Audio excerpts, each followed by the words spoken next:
자, 오늘은 욥기서 7장 15절에서 21절, 자, 14절부터 21절 같이 읽어보겠습니다. 시작.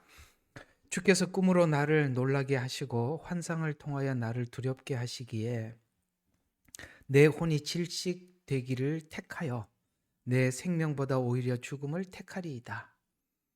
내가 내 생명을 싫어하며 내가 항상 살기를 원치 아니하오니 나를 내버려 두소서. 이는 내 날들이 헛됨이니이다. 사람이 무엇이기에 주께서 그를 높이시나이까? 주께서 주의 마음을 그에게 두시나이까? 주께서 매일 아침 그를 찾아보시며 매 순간마다 그를 시험하시나이까? 언제까지 주께서 내게서 떠나지 아니하시며 내 침을 삼킬 때까지도 나를 내버려 두지 아니하시나이까? 오 하나님, 오 사람을 보존하시는 주여, 내가 죄를 지었사오니 내가 주께 무엇을 하리이까? 어찌하여 주께서는 나를 주의 거역하는 표로 삼으셔서 나로 하여금 내 자신에게 짐이 되게 하시나이까? 어찌하여 주께서는 내 허물을 용서하지 않으시고 내 죄악을 제하여 버리지 아니하시나이까? 이제 내가 흙 속에 잠들리니 주께서 아침에 나를 찾으실지라도 내가 잊지 아니하리이다 하더라. 아멘. 오늘은 이제 엘리바스의 질문에 6장에서 대답을 하고 7장에서는 이제는 엘리바스하고 대화하고 싶지 않아서 이제 하나님께 엘리바스에서 돌아서 버리죠. 그리고 하나님을 향해서 이렇게 원망을 쏟아 놓습니다. 굉장히 반항적이죠. 이게 만약에 기도문이 된다면 이게 기도가 되겠습니까? 하나님 꿈으로 놀라게 하시고 또 환상으로 두렵게 하고, 근데 답은 보이지 않고 하나님이 뭔가 뚜렷하게 이 문제가 무슨 문제 때문에 생긴 것이고 또 결과는 이러이러할 것이다 라는 말도 없고 나는 잘 모르겠으니 저 그냥 콱 죽어버리고 말겠습니다. 이게 기도 같아요? 기도 같지도 않는 기도를 지금 하나님 앞에 독백하고 있습니다. 참 하나님 앞에 굉장히 반항적이죠. 약간 반항기가 섞인 이야기라서 오늘 또 약간 저도 옷을 좀 편하게 한번 입어봤습니다. 욥이 이렇게 좀 반항기 어린 이야기를 하나님께 하기에 오늘 좀 정장을 내려놓고 옷까지도 좀 이렇게 하면 좀 더 어필이 되지 않을까 싶어서 이렇게 옷도 이렇게 한번 입어봤습니다.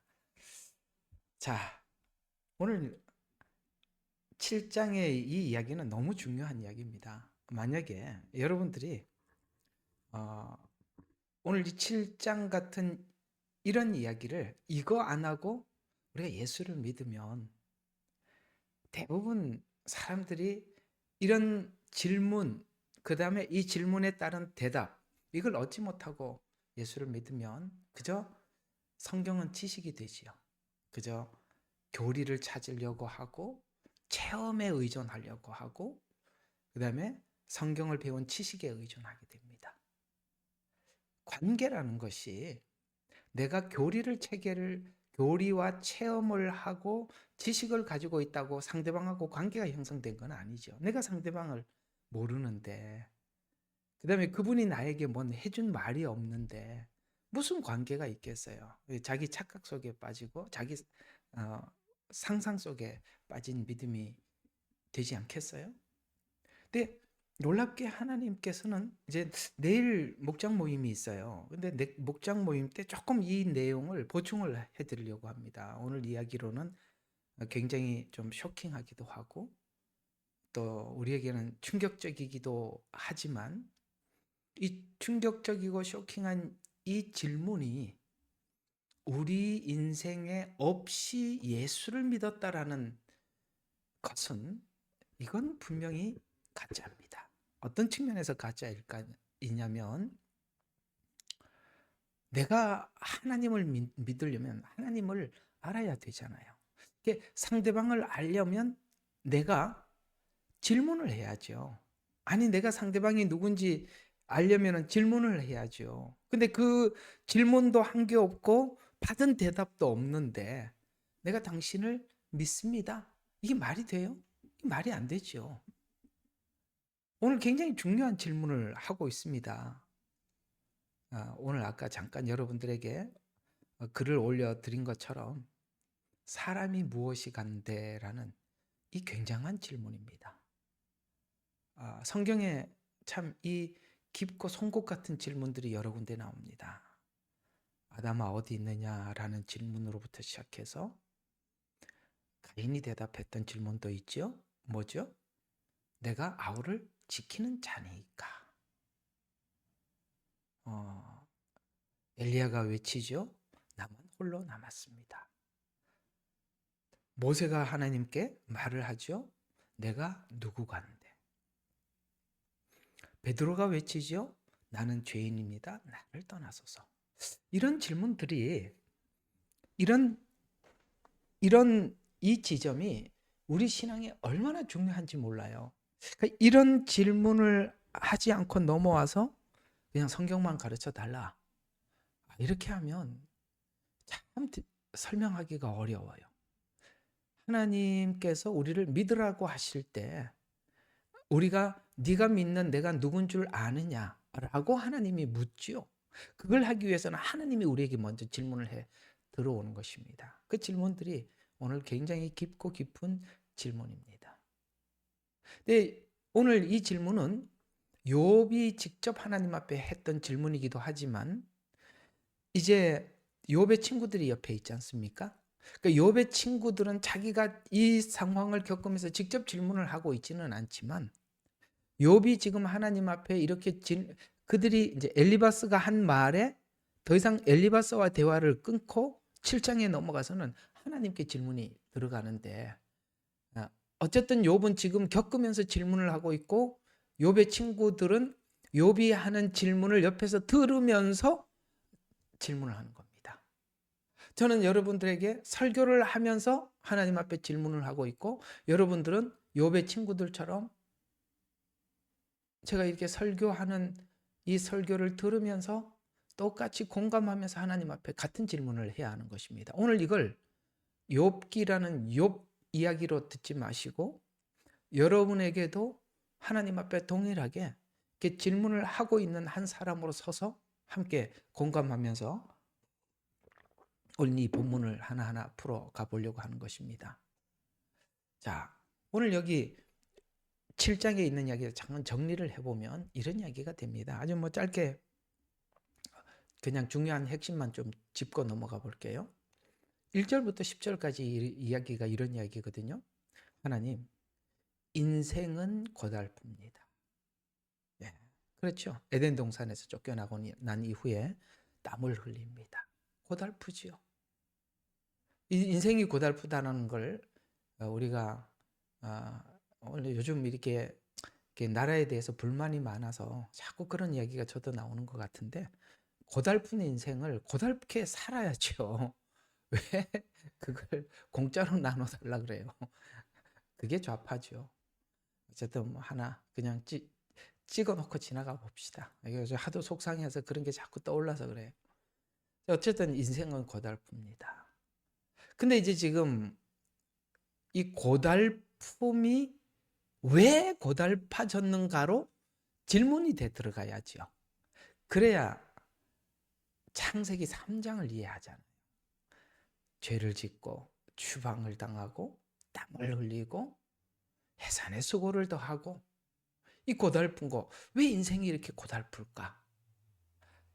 그것으로 접근을 해 들어가야 죄 문제구나. 오늘 여기 이상하죠? 이런 질문을 하고 에이 하나님 이렇게 고생시켜요. 왜 이렇게 믿는데 이렇게 고달프게 믿게 합니까? 이렇게 고달프다 말만 하지 않고 뭔가 이 고달픔이 뭔가를 추적해 들어가고 있어요. 놀라운 걸 추적해 들어가고 있거든요. 한번 뭘 추적하는지 보세요. 20절 보세요. 사람을 보존하시는 주여 내가 죄를 지었사오니. 와, 뭘로 접근을 해 들어가고 있죠? 죄. 와, 엄청난 진전입니다. 여러분, 세상 사람들이 이걸 몰라요. 그러니까 예수님을 모르는 사람들은 이걸 알 길이 없어요. 에이, 원래 인생 고달픈 거지 뭐. 아침이 되면 출근을 하고 저녁이 되면 퇴근하고 때가 되면 이제 나이가 되면 정년 퇴직하고 늙으면 죽는 거야. 이렇게 생각하면, 그러니까 오늘 이 하나님이 우리에게 준 이 고난을 통해서 뭔가 창세기 3장에 이 사실을, 그러니까 이쪽을 하나님이 우리를 몰아넣어서 그걸 이해하라고 지금 이 고난을 주신 건데, 에이, 인생 원래 그런 거지 뭐. 너무 단순 무식하잖아요. 이게 다음 주에는 이 빌닷의 질문이 그거예요. 단순 무식한 사람이 이 욥의 깊고 깊은 고뇌를 받아서 그렇구나 하고 접근해서 같이 물고 들어가는 게 아니라, 이런 이 답답한 놈 하면서 네가 언제까지 입을 그렇게 바람같이 만드느냐 하고, 그냥 쉽게 말해서 야, 이게 뭐 헛소리 하지 마, 이렇게 나오는 거거든요. 바람이라는 말은 헛소리 하지 마, 이렇게 나오는 거거든요. 이런 사람들 참 답답하죠. 이게 참 여러분들은 빌닷이 아니기 때문에 오늘 저녁에 설교 들으러 온 것 같아요. 빌닷 같으면 에이, 목사님 왜 이렇게 복잡해, 그냥 믿으면 천국 간다며, 그러면 되지 뭘 이렇게 질문을 하고 뭐 이렇게 고뇌를 하고. 쇼펜하우어인가요? 쇼펜하우어가 공원에 늦은 저녁까지 공원에 앉아서 심오한 고민을 하고 있습니다. 그래서 누군가 보니까 컴컴한 공원의 벤치에 그 구석에 누군가가 깊은 그 컴컴한 데서 가만히 앉아 놀라서 어떤 사람이 지나가다 물었대요. 거기서 뭐 하냐고. 그 컴컴한 데서 뭐 하냐는 거예요. 그때 쇼펜하우어가 놀라운 대답을 합니다. 나는 지금 내가 누군지 관찰하는 중이라. 굉장히 중요하죠. 나는 누구인가? 모세가 그러죠. 나는 내가 누구간데. 이 지점이 너무 중요한 지점. 오늘 여기 욥이 떵떵거리고 살았더라면 이 질문 했을까요? 아니요. 하나님께서 의도적으로 모든 것을 다 빼앗고 의도적으로 여기까지 몰아넣어서 오늘 욥이 하나님 앞에 이 질문을 한 거예요. 여러분의 인생을 한번 되돌아 생각을 해보세요. 나는 왜 삶이 이렇게 평탄치 않을까? 왜 욥처럼 굴곡이 많을까? 누가 욥기를 하고 나니까 댓글에 그렇게 많이 붙여요. 제가 욥입니다. 맞아요. 우리 모두 욥이에요. 하나님이 몰아붙여서 생각을 안 할 수가 없어요. 질문을 안 할 수가 없어요. 내가 누구간데, 사람이 누군지, 내가 누군지 고민을 안 할 수 없게 만들었다는 것이죠.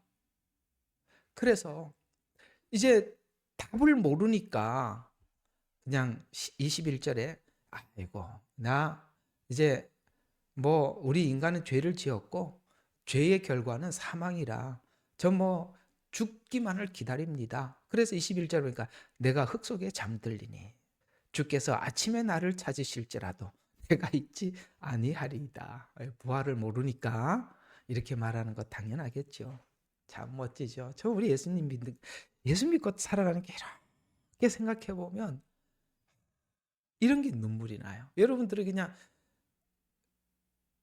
죄인 된 우리가 그냥 주님 믿어갖고 천국 가게 되었어요, 할렐루야, 이렇게 단순할지 몰라도 저는 이런 말들이 다 이렇게 소화가 돼요. 이게 이런 걸 생각해 보면 정말 정말 깊고 깊어요. 하나님, 우리에게 내가 뭔데 이런 고민을 하게 하십니까? 그리고 이 고민을 따라왔더니 누구를 만났다? 예수님을 만난 거잖아요. 그래서 우리가 지난날 이렇게 오늘 여기 7장 같은 이런 얘기 여러분 안 해본 사람이 없을걸요.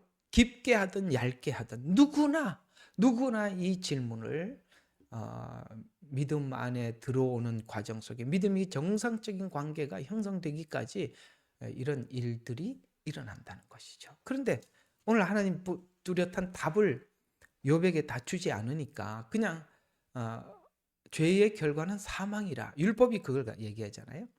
율법은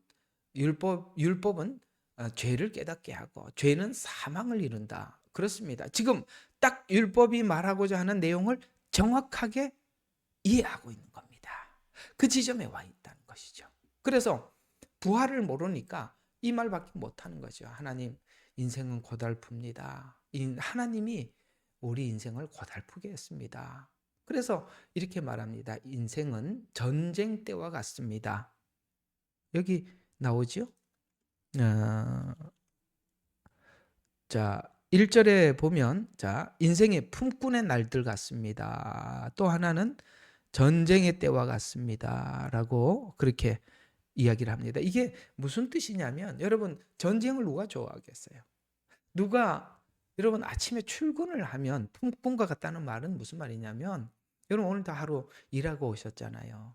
그러니까 여러분, 개인적인 사업체이면 몰라도, 만약에 어디에서 여러분들이 직장 생활을 하고 있는 것이라면, 출근 도장을 찍자마자 뭘 생각하죠? 오늘 하루 열심히 일해 봐야지. 퇴근 시간이 되면 아쉽다. 일 좀 더 했으면 좋겠는데. 이렇게 생각하는 사람 손 들어봐요. 아무도 없죠. 야, 출근하는 즉시 무슨 생각을 하게 되죠?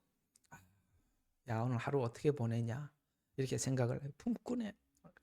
그래서 인생이라는 것이 우리가 인생을 다 모르면, 이 고난이 없으면, 아이고, 뭐 결혼식과 같고 행복한 기대에 찬 뭐 이렇게 가겠지만, 이게 살아보니 이게 뭐 태어나서 기대했던 것은 없고, 이게 욥이 기대했던 거 다 사라졌잖아요. 기대한 거는 없고 뭐만 바라고 있어요? 품꾼의, 그러니까 죽음, 그러니까 품꾼이라는 것은 퇴근 날.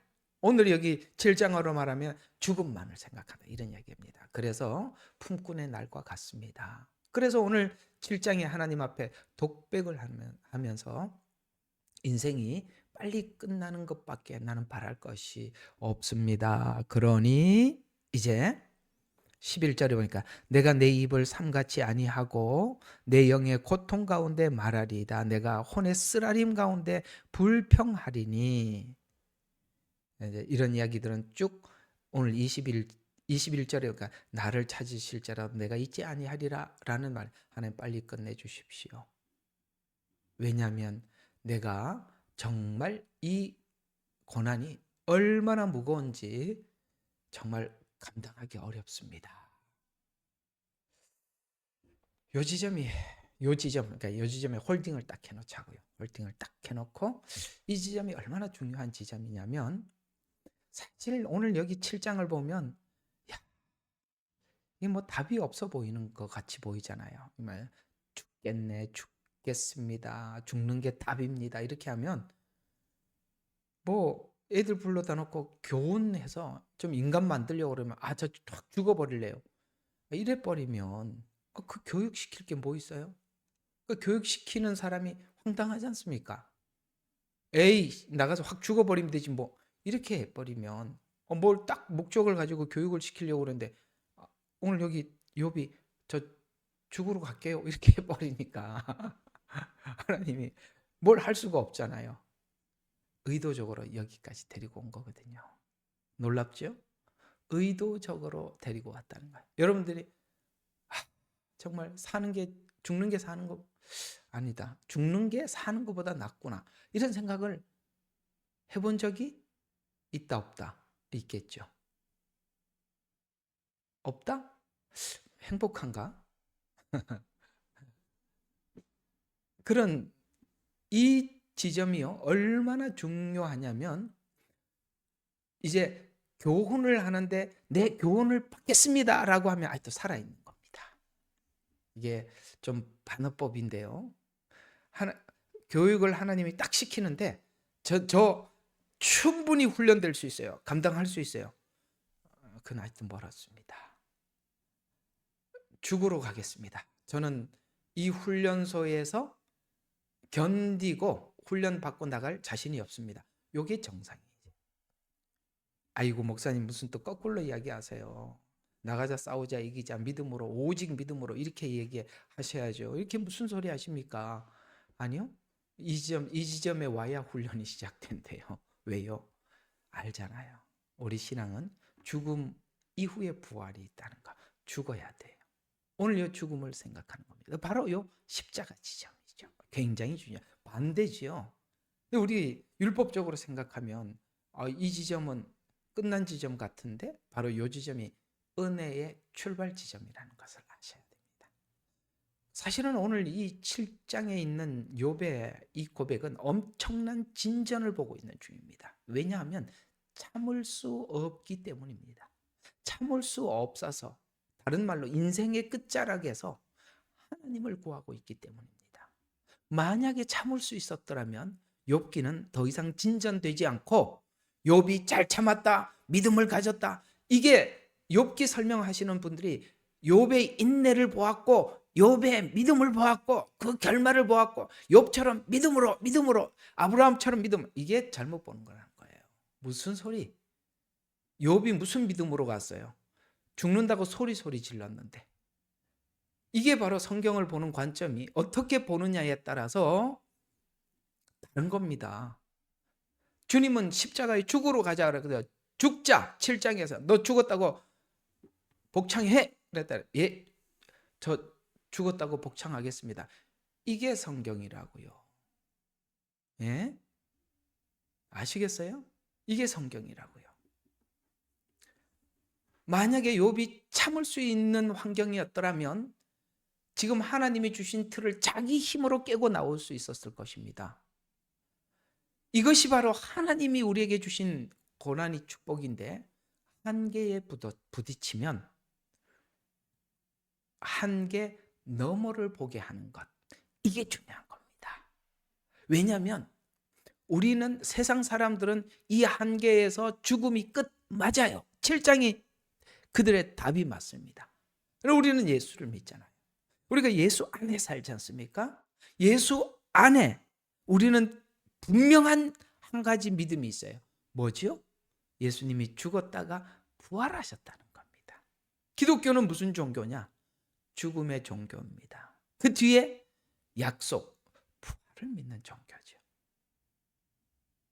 스스로 죽는 사람이 어디 있어요?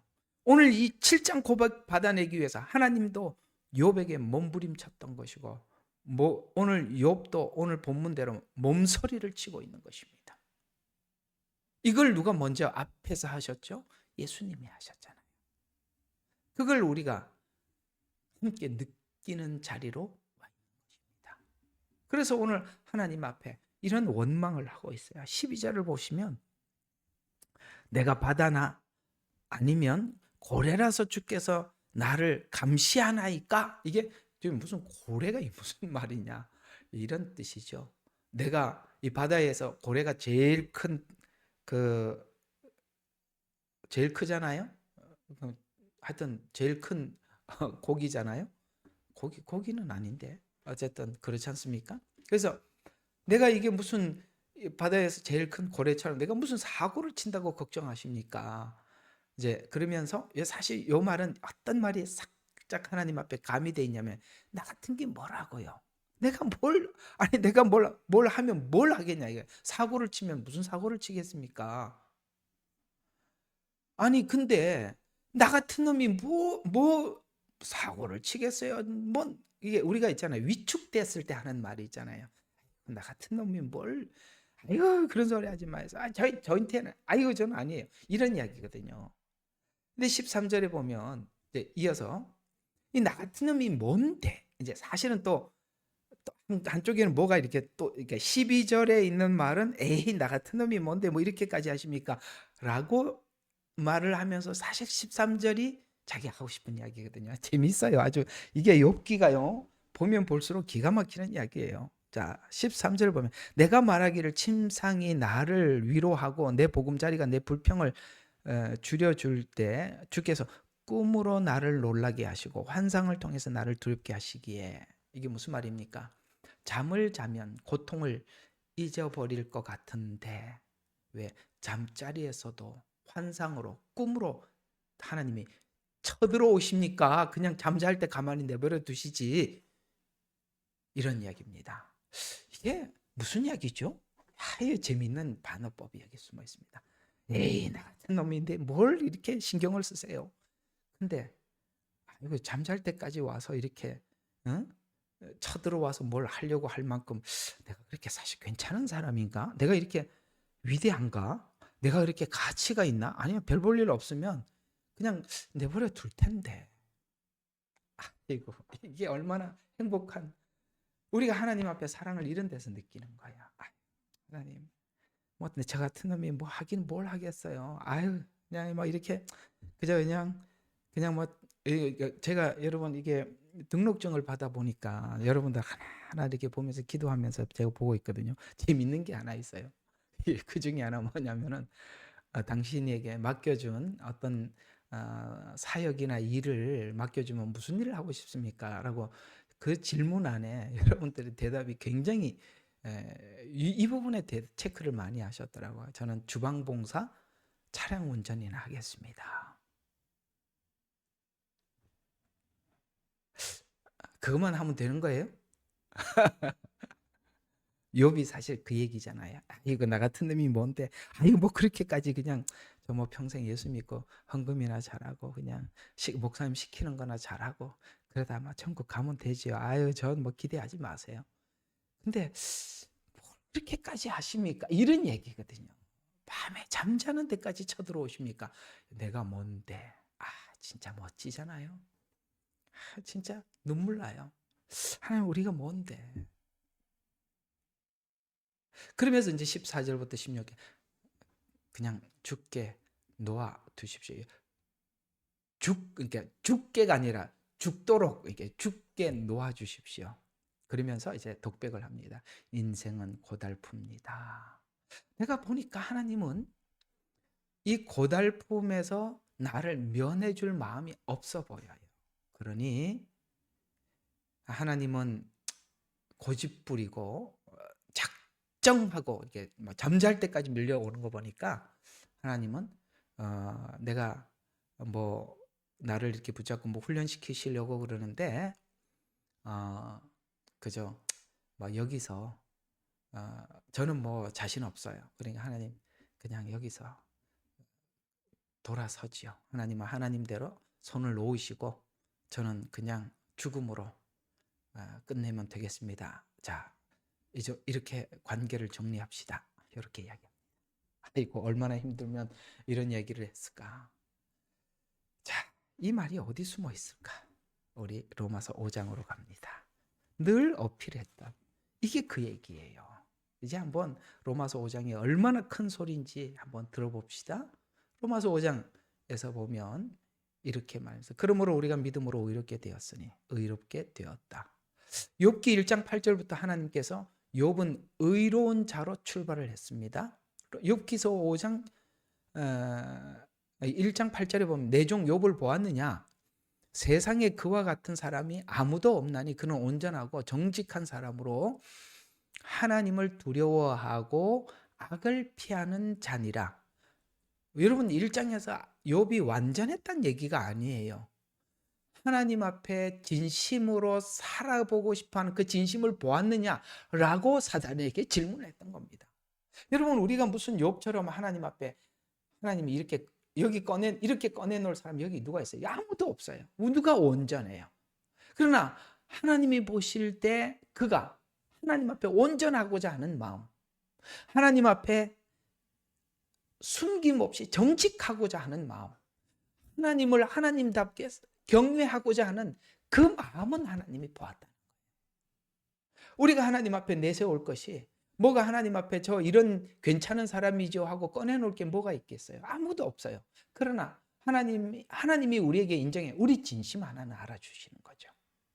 이게 오늘 로마서 5장에 보면 하나님께서 이런 진심을 바라보시고 우리가 뭐 완벽해서 그런 게 아니라 그러므로 믿음으로 의롭게 되었느니 하나님을 믿는 믿음으로 의롭게 되었나니 그리스도 예수를 통하여 하나님과 화평을 갖느니라. 화평을 가지려고 오늘 욥을 끌고 여기 온 거거든요. 또 그분으로 인하여 우리가 서 있는 은혜 안에 있는 믿음으로 나가. 왜? 앞에는 욥이 자기가 뭔가 종교적이고 율법적으로 하나님의 믿음을 가지려고 했는데 하나님 지금 믿음을 바꾸고 있어요. 뭐 어떤 믿음으로? 은혜 안의 믿음으로 바꾸는 과정에 이 환골탈태가 있다는 거예요.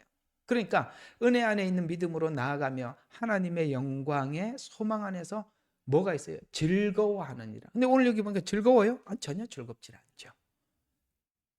지금 앞으로 점점 이 고난이 욥에게는 즐거워질 겁니다. 끝에 가보면 즐거워 버려요. 어떻게 즐거워지냐?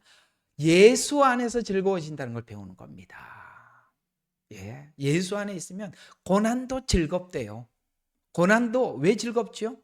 결과는 아름다울 거니까. 하나님은 답을 정해놓고 출발을 하니까 즐거워진대. 지금 욥은 이 복백에서 이 하나님 앞에 외치는 이 외침에서 지금 어디를 향해서 가고 있느냐? 이 고난이 결국 뭔가를 만들어내는 즐거움으로 가고 있다는 어떤 희망을, 그가 더 이상 자기 스스로 이 문제를 스스로 해결할 수 없는 자로서 지금 예수와 함께 죽는 죽음으로 가는 거예요. 그래서 죽여 주십시오. 근데 주님은 욥을 죽입니다. 근데 어떻게 죽이는지 아세요? 예수 안에서 죽이는 겁니다. 주님을 만나서 죽이는 겁니다. 그러면 살잖아요. 바로 여러분과 제가 그 지점을 향해서 하나님이 딱 끌어안고 가고 있는 중입니다. 그런 과정 속에서 오늘 욥이 외쳤던 이런 외침을 여러분이 하고 있는 거거든요. 죽겠습니다. 여기에 죽겠습니다에서 너무나도 중요한 뭔가를 하나를 탁 잡는 게 오늘 17절입니다. 한번 17절 보세요. 사람이 무엇이기에 주께서 그를 높이시니까, 뭐 어디서 느껴져? 나 죽게 내버려 두세요. 포기하세요. 라고 했는데 하나님이 꿈으로도 놀라게 하시고 환상을 통해서도 쳐들어오는 걸 보니까 나는 내려놨으면 좋겠는데 하나님은 포기하고 들어오지 않는 걸 보니까 사람이 무엇이기에, 오늘 이게 주제거든요. 사람이 무엇이. 그러니 이제 부활은 모르니까 죽여주십시오. 에서 중요한 것을 붙잡고 일어나는데 이 말씀이 놀랍게 똑같이 나오는 시편 8편 4절에 나옵니다. 여기 뭔가 있는 것 같죠? 자, 시편 8편으로 갑니다. 욥기 다음이 시편이죠. 8편 4절. 이 창조를 하나님 앞에 이야기하고 노래하거든요. 하나님의 이름이 온 땅에 뛰어납니다. 아니면 하나님께서 손가락으로 지으신 하나님의 창조를 생각해 보니 창조를 다 해놓으시고 어떻게 했습니까? 사람을 지었고 사람에게 하나님의 창조를 다 위임해 버렸죠. 자, 요 지점.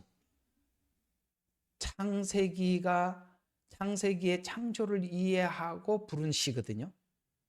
그 시가 창조와 우주 만물 창조와 인간 창조의 만남을 지금 오늘 욥기 7장에서 욥이 서서히 진입하고 있는 중인데 그 진입했다는 말을 시편 8편이 해주고 있는 겁니다. 여기 보면 8편 4절이 똑같은 말이 나옵니다.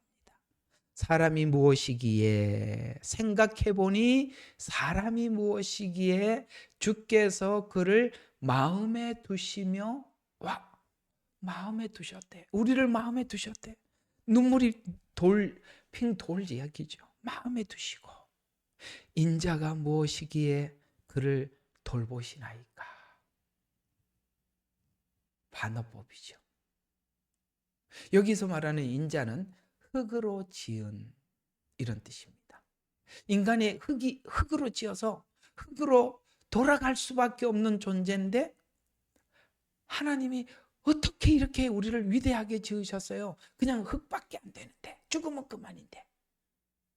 거기다 코에다가 생기를 불어넣으시고 하나님의 모양과 성품을 우리 안에다 집어넣었다고요 하고 화들짝 놀라는 지점으로 지금 욥은 자기가 찾아서 간 게 아니라 하나님이 밀어서 온 거예요. 여러분, 오늘 창세기 말씀이 불신자들한테 갖다 주면 에이 이게 무슨 헛소리, 무슨 창조야, 진화됐지, 우연해서 만들어진 거지, 그게 무슨 하나님이 어디 있어, 이렇게 얘기를 하는데 우리도 옛날에 그랬던 사람들이에요. 뭘 우리가 여러분들은 처음 태어나면서부터 진화론 보고 아이 이 무식한 이렇게 안 했다고요. 여러분들도 다 진화론자였어요.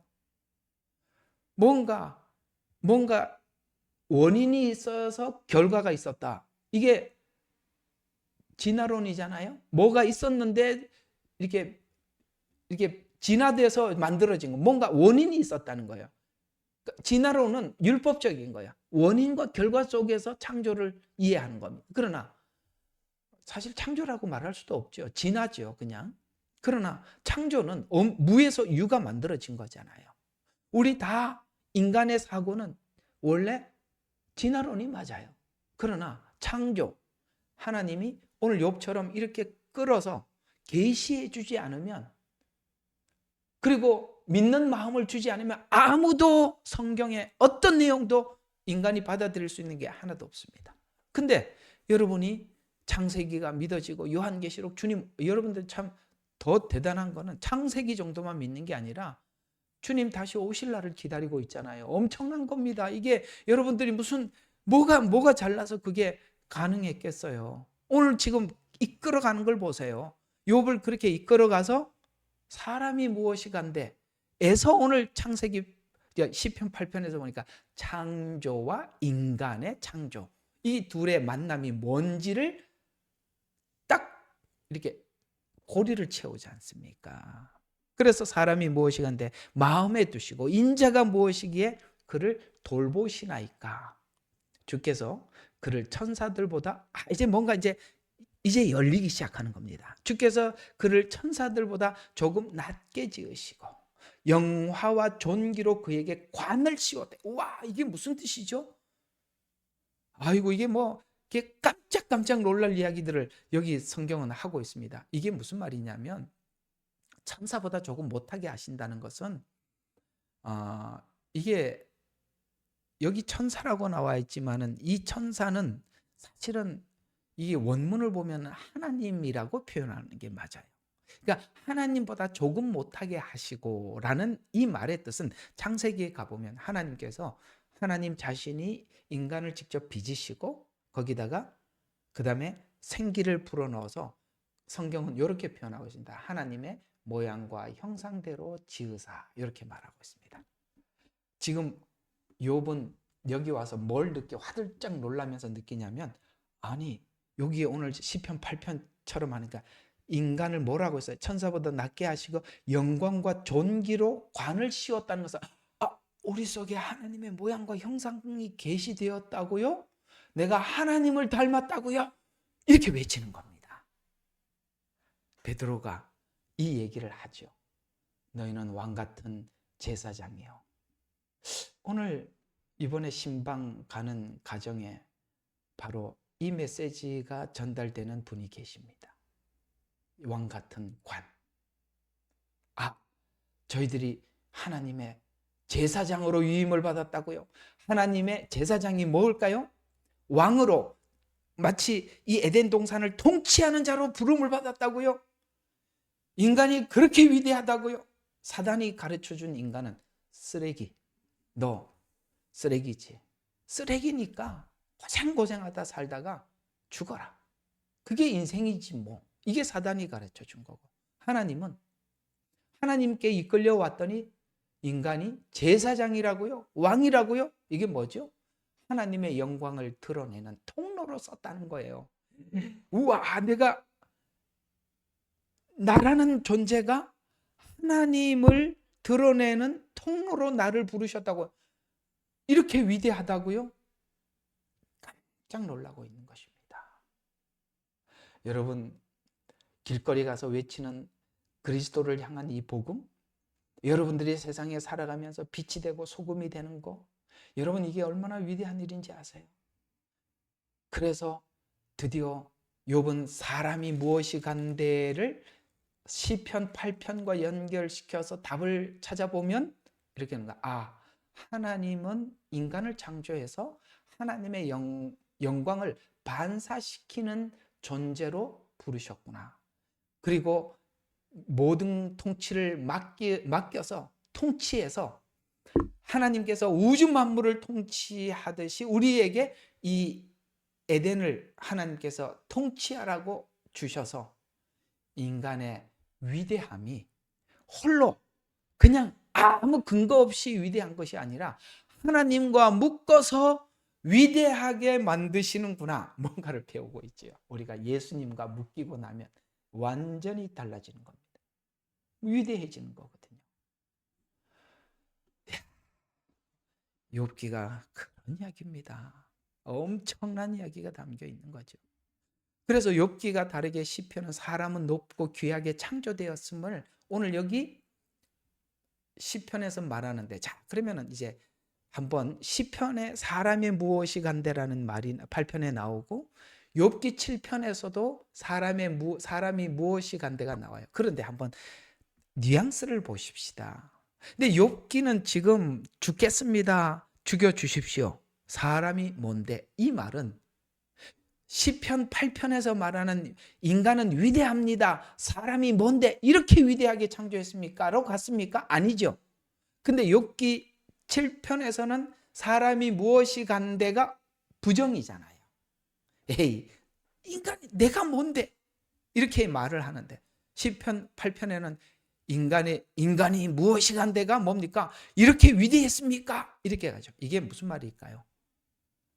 시편이 7편에서 끝나지 않는다는 거예요. 42편까지 가려면은 극한 부정에서 극한 긍정으로 가는 겁니다. 십자가는 완전한 부정이에요. 그러나 완전한 부정을 깨트리는 게 부활이지 않습니까? 죽음을 깨고 나오잖아요. 그러려면 극한 부정으로 가야죠. 죽음으로 가야죠. 죽음을 인정하지 않는데 어떻게 부활을 이야기할 수 있겠어요? 그래서 오늘 하나님께서 욥을 끌어안고 죽으러 가자. 죽어버립니다. 그리고 욥은 죽여달라고 합니다. 하나님은 웃고 계십니다. 기다려라. 부활이 기다린다. 여러분의 생애가 이렇게 끝나지 않는다는 걸 아셔야 돼요. 기다려라. 부활이 준비되어 있다. 그러면 이게 조금 아쉽죠? 사실 이 과정이 쉽지 않아서 하나님도 와서 죽었어요. 죽어야만 했어요. 근데 하나님은 죽고 나는 안 죽어도 된다. 아니죠. 하나님도 죽어야 할 만큼 이 과정은 쉽지 않았고 욥도 이 과정에 누가 스스로 가겠어요? 하나님이 다 걷어가서 죽지 못해 여기 와 있는 거잖아요. 여러분 다 그렇게 온 사람들이지. 죽지 못해서 여기 와 있어요. 이거 아직도 살만할 것 같으면 무슨 예배, 목요일 날 예배 늦은 시간에 앉아서 가족 눈치 봐가면서 앉아서 듣고 앉았겠어요. 죽을 지경이라서 온 거지요. 잘 오셨습니다. 그래야 답을 얻죠. 고민이 많아야 돼요. 예수 믿으면서 아이고 나는 천국 가는 당상 나는 뭐 죽어도 천국 걱정 안 해도 되네. 이거 참 답답한 친구들이죠. 그렇지 않습니다. 이 과정을 우리가 웃으면서 갈 수는 없어요. 그래서 이 과정을 우리에게 웃으면서 갈 수 없게 하신 이유는 우리 구원이 싼 구원이 아니라는 것을 하나님 가르쳐 주고 싶은 거거든요. 그러면 오늘 조금 더 정리를 하고 7장에 오늘 욥이 외쳤던 외침이 도대체 무엇을 가지고 하나님이 사람이 무엇이 간대 하고 하나님을 찾을 수밖에 없게 만드시나, 그것만 좀 정리를 해봅시다. 이것도 여기 나와 있으니까 7장에 되게 중요한 내용이라서 그냥 오늘 마칠 수가 없어요. 시간이 조금 걸리더라도 좀 보셔야 돼요. 할 수 있으면 내가 40분 좀 안 넘으려고 애를 쓰는데 자 그래도 봐야 될 필요가 있어요. 1절과 6절의 이야기가 하는 게 그냥 정리를 해드릴게요. 노동이에요. 노동. 품꾼의 날 같지 아니하냐. 종일 날 저물기를 열심히 갈망하고 품꾼이 자기 품삯을 기다리듯이 나도 허무한 몇 달을 보내게 되었으며 지루한 밤들이 내게 정해졌구나. 야, 여러분, 물론 여성들도 직장 생활을 하면서 남성들도 직장 생활을 하면서 고달픈 게 뭐냐면 여기 호주는요. 5시만 되면 차들이 출근하느라고 길에 쭉 늘어 서 있어요. 여기는 새벽 문화이기 때문에 그래요. 처음에 와가지고요. 이놈은 알람 소리 정말 듣기 싫잖아요. 고달프게 어제 저녁에 종일 어제 일하고 왔는데 그저 와서 밥 먹고 좀 잠 좀 자려고 하니까 이놈이 새벽 4시에 5시에 출근하려고 그러면 한 4시 반 전에 일어나서 뭐 이렇게 준비해야 갈 거 아니겠어요? 이놈은 아침에 야속한 이 벨소리는 왜 이렇게 때레레는 거린데 전도사 생활할 때 아이고 이놈은 새벽 예배 5시에 하는데 차량 운행을 해야 되니까 4시에는 나가야 되는데 이놈은 3시 40분에 켜놓은 이놈의 알람 소리는 너무 야속해.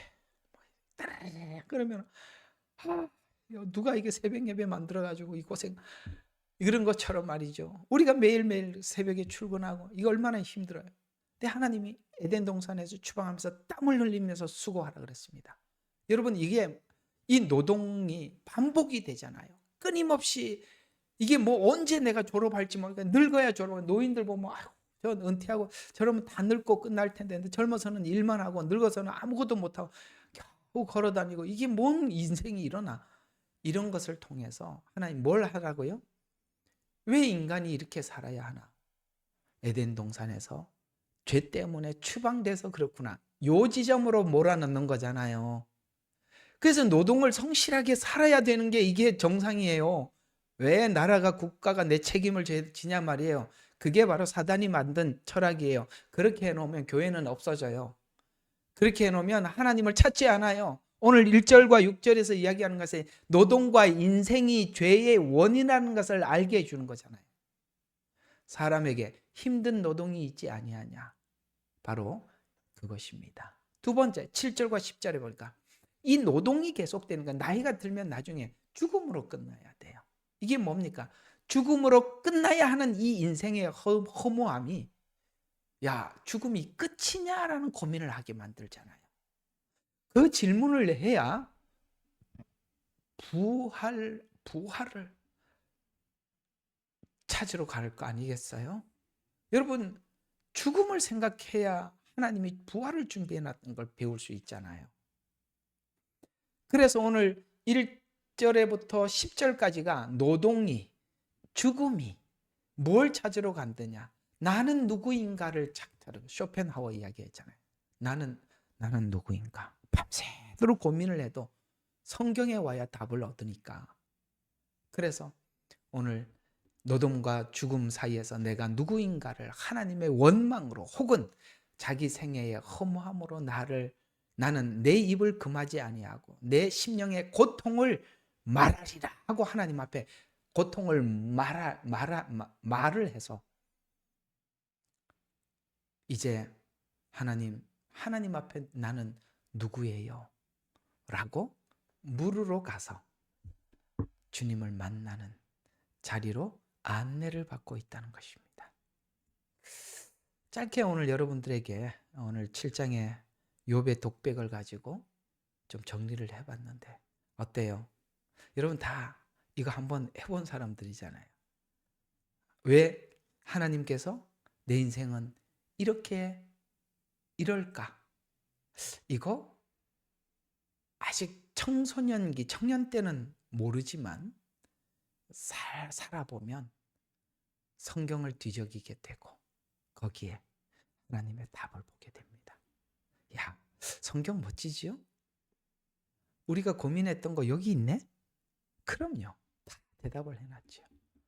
욥기 하는 내내 여러분 안에서 어떤 갈등이 오늘 이 자리까지 하나님이 오게 했는지 하나하나 발견되어서 내가 그때 믿음 없는 외침이 아니라요. 7장이 믿음이 없었더라면 이렇게 하나님께 하지도 않죠. 자기가 자기에게 공격을 하고 끝났을 텐데 하나님께 공격을 한다는 것은 그렇게 해서 하나님을 알아가는 자리로 욥은 안내를 받고 있고 여러분은 크든 작든 이런 안내를 받아서 주님을 만난 겁니다. 다음 주 8장을 좀 기대하시고 우리 또 오늘은 이 7장에서 여러분의 고민을 하나 한번 풀어드리고 마치도록 합니다. 기도하고 마치겠습니다. 하나님, 이게 믿음 없는 외침이 아니라 예수님을 찾는 목소리라는 거 알게 해주시니 감사합니다. 우리도 욥과 같이 이런 외침의 시간이 있었습니다만 이건 하나님 앞에 믿음 없는 외침이라고 생각을 했는데 이게 주님을 부르는 소리요.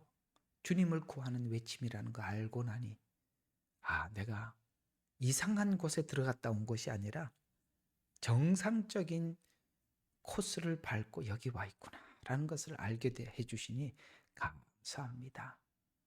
이 말씀으로 위로받게 해주시고 다음을 기대하게 도와주시옵소서. 예수님 이름으로 기도합니다. 아멘.